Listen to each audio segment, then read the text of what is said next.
இதுவரை 1000 கோடி செலவு, மொத்த சொத்தையும் விற்க போறாரா விஜய்? என்னாச்சுங்கிறத வாங்க பார்க்கலாம். தமிழக அரசியல்ல நடிகர் விஜய் தொடங்கி இருக்க தமிழக வெற்றி கழகம் சட்டமன்ற தேர்தலை நோக்கி நகரும் வேளையில ஒரு முக்கியமான விவாதம் எழுந்திருக்கு. விஜய் தன்னோட பேச்சுக்கள்ல பாஜகவை விட திமுகவங்களையே கடுமையா தாக்கி வராரு.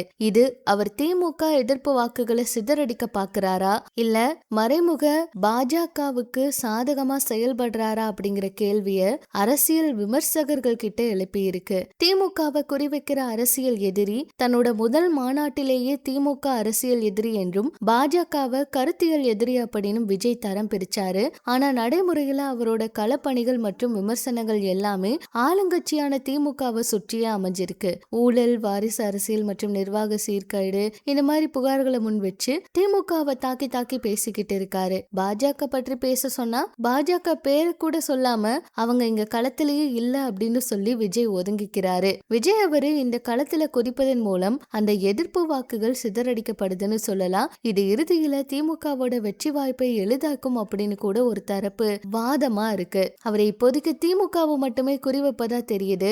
இது பாஜகவை எதிர்க்கும் வாக்குகளை பாதிக்காம திமுகவுக்கு எதிரான வாக்குகளை மட்டுமே பிரிக்கும் அப்படிங்கறதுனால இது ஒரு அரசியல் சதுரங்கமா பார்க்கப்படுது. 2026ல இந்த வாக்கு பிரிப்பு யாருக்கு சாதகமா முடியும் அப்படிங்கறத நாம பொறுத்திருந்து பார்த்தாதான் தெரியும். விஜய் அவருடைய வருகை குறிப்பா இளைஞர்கள் மற்றும் நடுநிலை வாக்காளர்களை கவரும் அப்படின்னு எதிர்பார்க்கப்படுது. பெரும்பாலும் இவங்க திமுக அதிமுகவுக்கு மாற்றா ஒரு புதிய சக்தியை தேடுபவர்களா இருக்காங்க.